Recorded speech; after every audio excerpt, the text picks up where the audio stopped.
¿Qué es el movimiento FIRE?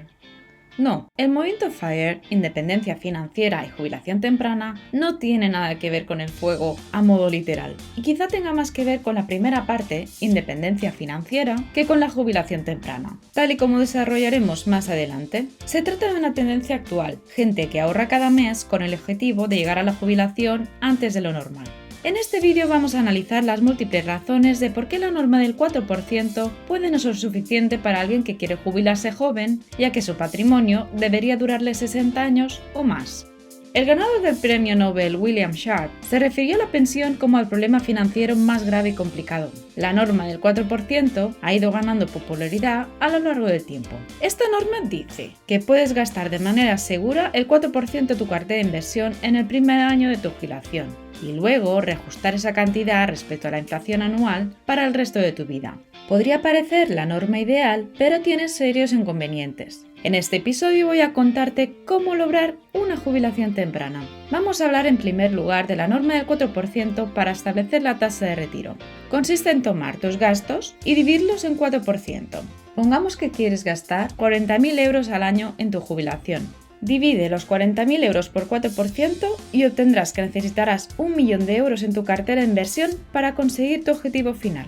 En este planteamiento, la norma del 4% está pensada para poder lidiar con aquellos riesgos que pueda conllevar tu jubilación. Una vez que hayas decidido dejar de trabajar o dejar de trabajar por dinero, seguramente tendrás activos arriesgados en tu cartera, como acciones o bonos para sostener un flujo constante de ingresos. Tal y como dijimos en nuestro vídeo de cómo crear tu cartera diversificada, tener un porcentaje grande de tu cartera en acciones tiene el riesgo de que son muy volátiles, pero puede tener sentido para la fase inicial de tu cartera, aumentando así el riesgo, pero a la vez con la opción de obtener una alta rentabilidad. Pero debes tener en cuenta que basar tu fuente de ingresos en activos volátiles comporta grandes retos. El sequence risk se basa en el hecho que una rentabilidad negativa continua, especialmente al inicio de la jubilación, puede perjudicarte en gran medida y tener un significante impacto para mantener tu estilo de vida. Y por si fuera poco este riesgo, también hay que tener en cuenta que nadie puede saber con total seguridad cuántos años vamos a vivir, y este tipo de riesgo se llama el riesgo de la longevidad. Y si juntamos estos dos riesgos, es realmente un gran reto asegurar nuestra jubilación.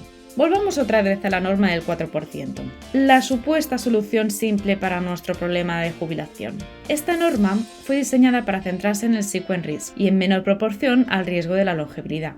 William Wenger, un planificador financiero, escribió un artículo en 1994 y tomó los datos de las acciones de los Estados Unidos desde 1926 hasta 1976. Analizó hasta cuánto podría ser sostenible una cartera de inversiones con 50% de acciones y 50% bonos, teniendo en cuenta el aumento anual de la inflación. Esto quiere decir, el primer año de la cantidad a gastar se calcula a partir del 4% de la cartera y a partir de ahí se ajusta según la inflación.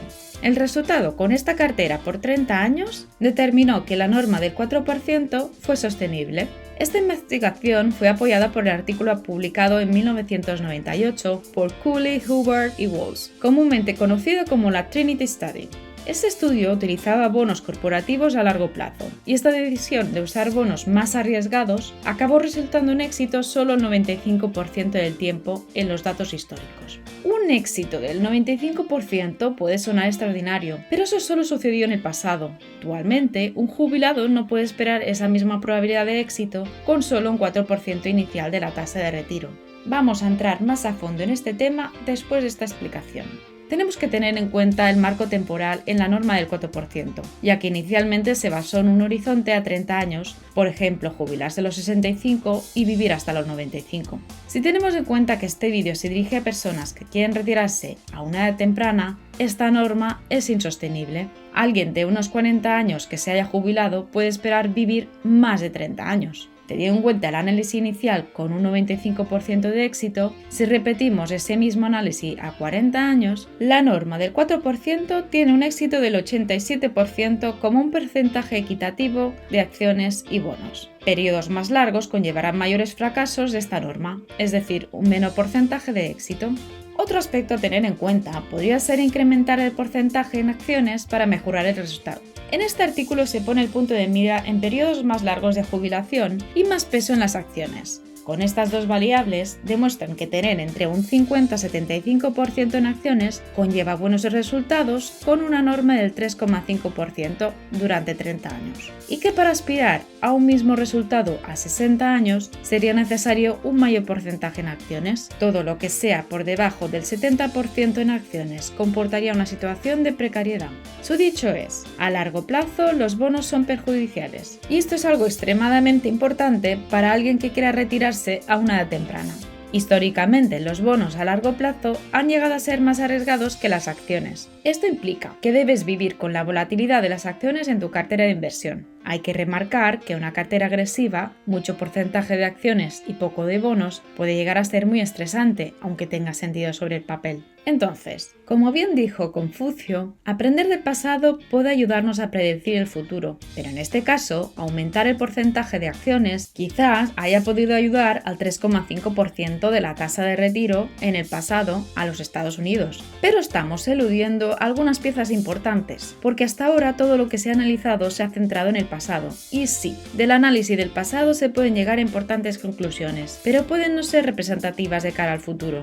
Hay dos maneras diferentes que nos pueden ayudar en este caso. En primer lugar, analizar la norma del 4% con otros países. Whitford documentó este análisis en su libro basándose en países desarrollados entre el 1900 hasta el 2015 y descubrió que el único país que podría haber tenido éxito con la norma del 4%, aparte de los Estados Unidos, hubiera sido Canadá. Los otros países del estudio hubieran fracasado con tan solo un 8,62% de éxito, y el mercado de acciones globales tan solo podría haber sostenido un 3,5%. También es importante mencionar que los 20 países del estudio excluían Argentina, Rusia, China, etc., que de ninguna manera podrían haber llegado ni al 3,5% de mercado global.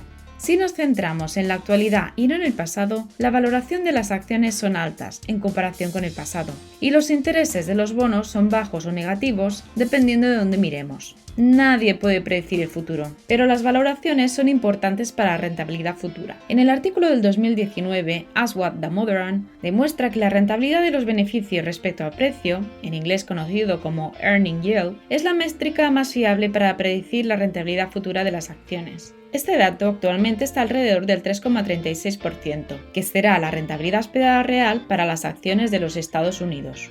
En el 2017, el artículo que publicó Vanguard, los autores comentaban que hay una variedad de normas que dependen de las preferencias de la persona en cuanto al gasto durante el retiro. Las normas fijas, como la norma del 4%, satisface una estabilidad de gastos, mientras que amenaza con consumir la cartera de inversión antes de tiempo, ya que puede derivar en fluctuaciones imprevisibles debido a la bolsa.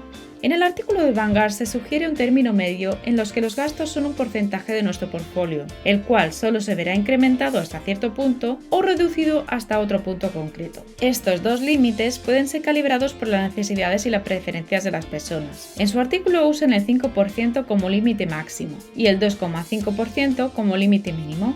Es importante recalcar que en épocas en las que el mercado haya bajado, tendremos que apretarnos el cinturón si queremos seguir esta regla, incluso durante años. Finalmente, creo que la consideración más importante a tener en cuenta para aquel que quiera retirarse de manera temprana es su habilidad para generar ingresos.